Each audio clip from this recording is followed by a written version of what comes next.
Hello again. Hi, this is Susan K. Morrow.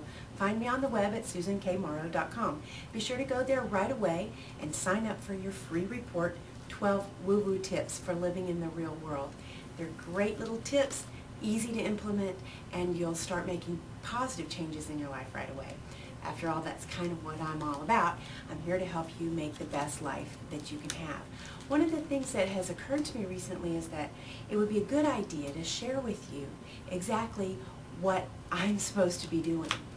It seems to me that I've been called to be a teacher among many teachers who are here to help the world kind of make the transition into the next phase.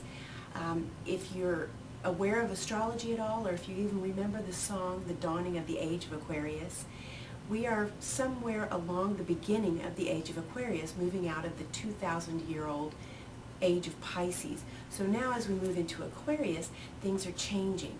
And personally, I've been feeling it for quite a long time. A time in the, let's say in the mid-90s, I was starting to notice changes in the people around me and changes in myself. Things that were happening that were new and different, new ideas, new people coming in and old people going out.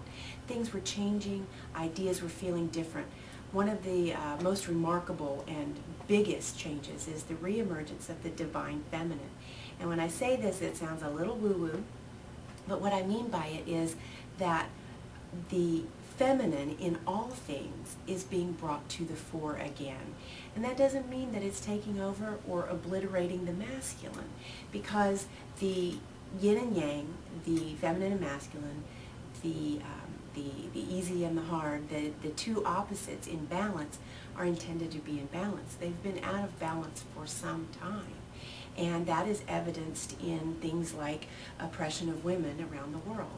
And not to get political and not to get all feministic about it at all. It's really about the spirit and the energy around masculine and feminine, or if you prefer, yin and yang. The re-emergence of the divine feminine means that women and girls are being recognized again.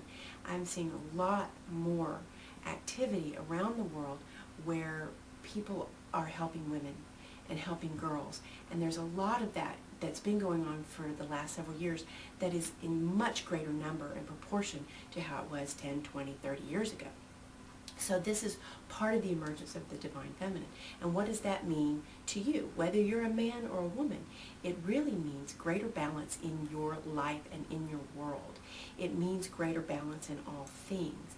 It means that some of the things that have been missing from your life can now come in. And then you will feel like, oh, I'm more whole, I'm more complete. I feel like things are more balanced than they used to be.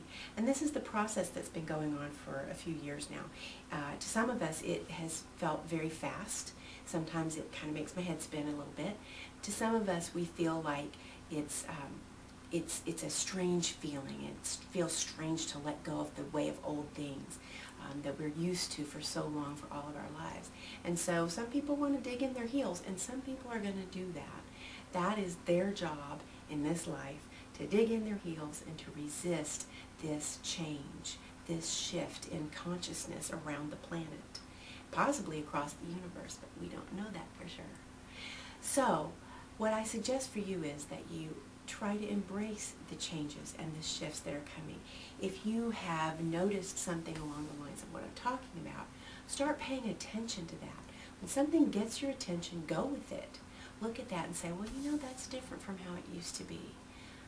You know, in 1989, I lived in Bryan, Texas, and my boss, who shall remain nameless, issued a memo that the women in the office were not allowed to wear slacks to work.